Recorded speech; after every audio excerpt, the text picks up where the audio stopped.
runners, and welcome back to another video from me, that running girl. In today's video you'll notice that I've got wet hair, so just ignore that because I thought I would take the opportunity to do a video while it was nice and light outside, and hopefully the light's good in this video.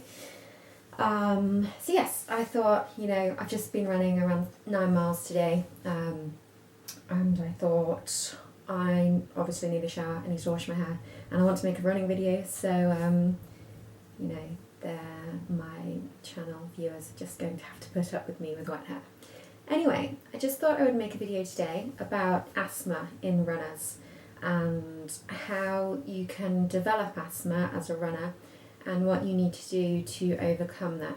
Now, I know the videos I've made recently have been anemia in runners, acne in runners, asthma in runners, and I thought earlier on, oh no, it seems some kind of strange beginning with medical topics that running girl has gone into, but realistically it's not that way at all. It's just that it's been a bit of a coincidence really, in that I've been kind of having these breathing difficulties, and I wanted to kind of document that and help other people with that. So that's where the anemia video came in, and the acne video came in, just because I've seen so many kind of videos that I don't think are genuine on YouTube, and I think people are just kind of trying to peddle products and promote products, and I wanted to make a video showing the connection between endurance sports and acne, so that's where that came from. Anyway, today we're going to be talking about asthma in runners. Now, as you know, I had my kind of breathing struggles for a while, for a few months. It's kind of subsided a bit now. Obviously you can tell I'm still getting it a bit, but it's nowhere near as bad as it used to be. I've been taking the iron, like I showed you in that previous video, so that's the ferrous fumarate. I've been taking that daily, and that has really helped. I felt a lot stronger in my running, and it has helped with my breathing as well, but I do still get it occasionally. So I went to my doctor, and they produced this, which is a peak flow meter.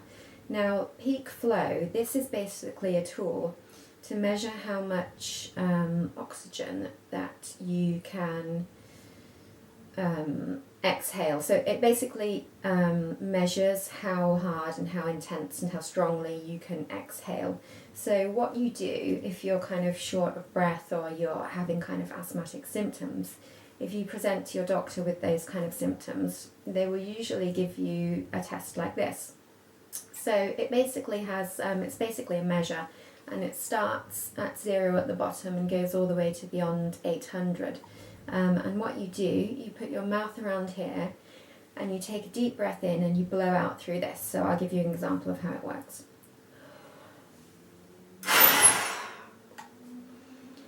So then you get a measure. As you can see, the little red marker here has gone to the measure of 440, no, 470, 20, 40, 60, 460.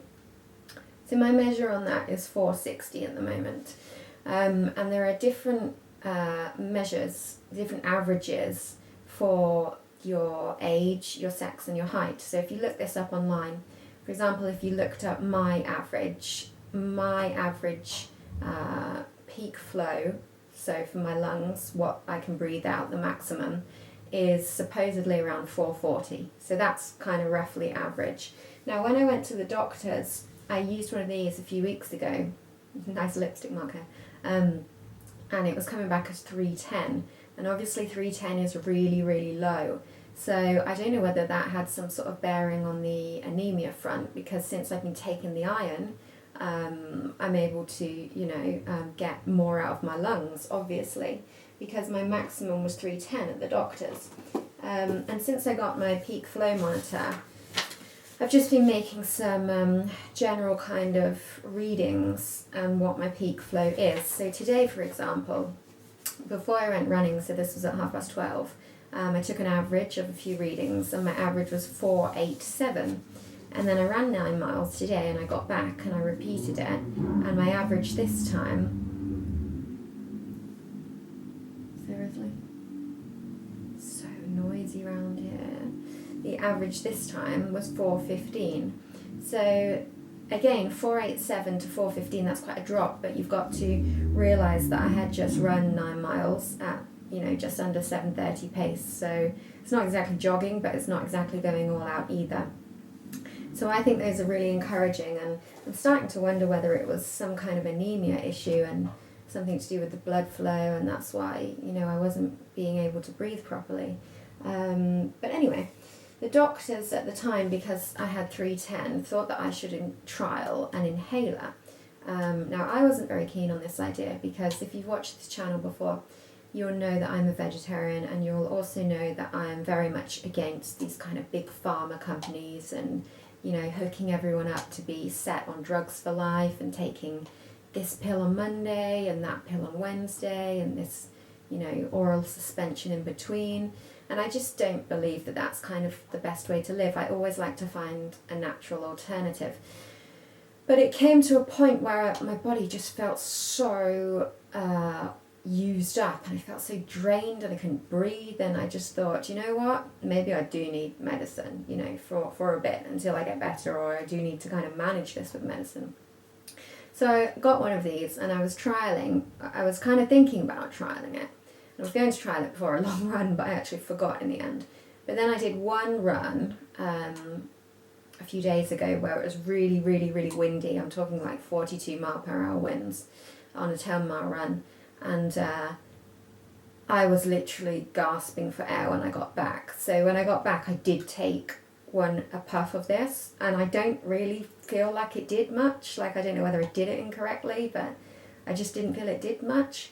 So yeah, I don't want to go down the route of relying on one of these, but I do have it kind of in the bottom of my gym bag if I felt, like I was completely desperate for something. So that's just something to consider if you've been feeling in the same kind of breathless state as I have during running and just during daily life. Now I thought I'd just talk really briefly, because I want to keep this video short, about the different kinds of asthma you can get. You can obviously have asthma from when you're a small child, and a lot of people, if they have asthma as an adult, they will have had it as a small child, and it will have been kind of picked up then, and they'll be kind of managing it then.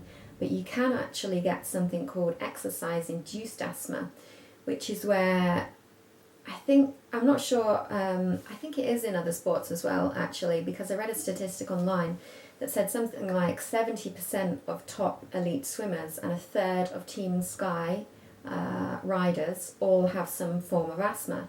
And also, if you look at the elite runners, Paula Radcliffe, Mo Farah, even though there's that controversy around asthma drugs, and people are saying, oh, it's kind of like a loophole, it's a performance enhancing drug, but it's kind of classed in a safe category, so they're allowed to get away with it.